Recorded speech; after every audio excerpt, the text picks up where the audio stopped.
Ubićemo ti decu sve do jednog. Plakaćeš ko P, samo izađi iz stana. Ubiću te da ćeš pišati krv svaki dan, molit ćeš za život Đilasovac mrtav. Samo su neke od pretnji koje čovjek koji se potpisao kao Dejan Miladinović 9359 na YouTube-u komentarujući moj podcast napisao. To je uradio 4. juna ove godine. 6. juna sam podneo krivičnu prijavu, odnosno prijavu za ovo delo.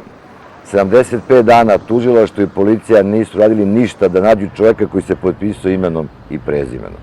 Zato sam danas ovde podneo krivične prijave protiv tužioca glavnog Nenada Stefanovića, posebnog tužioca za visokotehnološki kriminal Borisa Majlata, Gordane Krstić, javnog tužioca u Više javnom tužilaštvu koja vodi ovaj predmet, direktora policije Dragana Vasiljevića i NN lice zaposlenog u MUP-u Srbije koje je nadležno za ovaj predmet.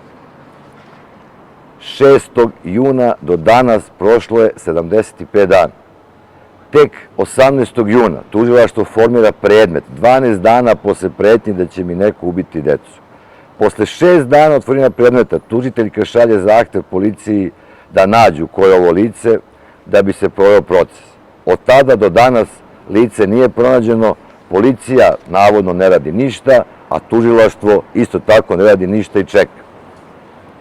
Kada je pre nekoliko meseci čovjek pucao u vazduh iz dve vrste automatskog oružja, snimao klipove i rekao da će me ubiti i pretio, onda su posle ne znam koliko meseci našli da je u Nemačkoj, pa eto ne mogu ništa da urade. Naravno, niko od njih nije poslao graničnim prelazima poternicu za čovekom, pa kad uđe preko leta, ako dolazi da bude uhapšen. Iako je dolazio, šetao se slobodno po Srbiji.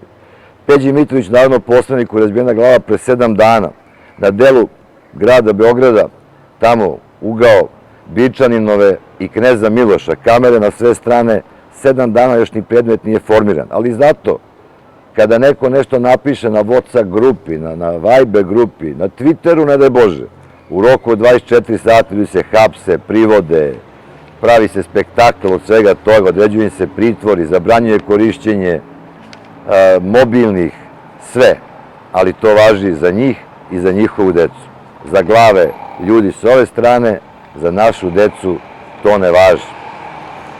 Tužilaštvo je, ukoliko policija ne sarađuje, trebalo da pokrene, naravno prvo da prijavi da policija ništa ne radi, a potom i zašto da ne, da pokrenu oni postupak protiv lica u policiji koja rade svoj posao.